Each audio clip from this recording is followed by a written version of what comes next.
ಮನೇಲಿ ತಟ್ಟೆ ಪಾತ್ರೆ ಲೋಟ ಎಲ್ಲ ಹಿಂಗೆ ಒರ್ಸೋದು. ಇನ್ ಕೇಸ್ ಕೈ ಗಲೀಜಿದಾಗ ಮಸಿ ಬಟ್ಟೆ ಸಿಕ್ಕಿಲ್ಲ ಅನ್ಕೊಳ್ಳಿ, ಹಿಂಗೆ ಒರ್ಸ್ಕೊಬಿಡ್ತೀನಿ. ಇರಿ ಚಪಾತಿ ತಗೋಬರ್ತೀನಿ.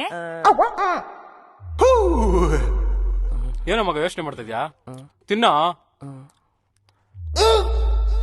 ತಿನ್ನ ಮಗ. ತಿನ್ಸ್ಲೇನಾ?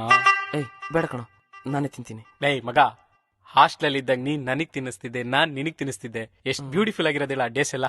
ಇವತ್ ನಾನ್ ನಿನಗ್ ಟಿಂಬು ಎಷ್ಟ್ ಸಲ ಹೇಳಿದ್ದೀನಿ ಹೇಳು, ಬೇರೆ ತಟ್ಟೆಯಿಂದ ಎತ್ಕೋಬಾರ್ದು ಅಂತ. ಇಡಲಿ ಇಡಲಿ. ಸಾರಿ ಪಪ್ಪ. ದಿವ್ಯಾ, ಇವಳು ಮೂಗ್ ಕ್ಲೀನ್ ಮಾಡ. ಬಂದೆ. ಡಿಂಪು ಎಷ್ಟೆಲ್ಲ ಹೇಳಿದೆ ನಿಂಗ್ ಮೂಗ್ ಕ್ಲೀನ್ ಮಾಡ್ಕೊ ಅಂತ. ಬಾಯ್ಲಿ ಹ್ಞೂ ಅನ್ನು. ಆನು ಹ್ಞೂ ಅನ್ನು. ಆ ಅನ್ನೋ ಜೋರಾಗ ಅನ್ನು. ಯಾನ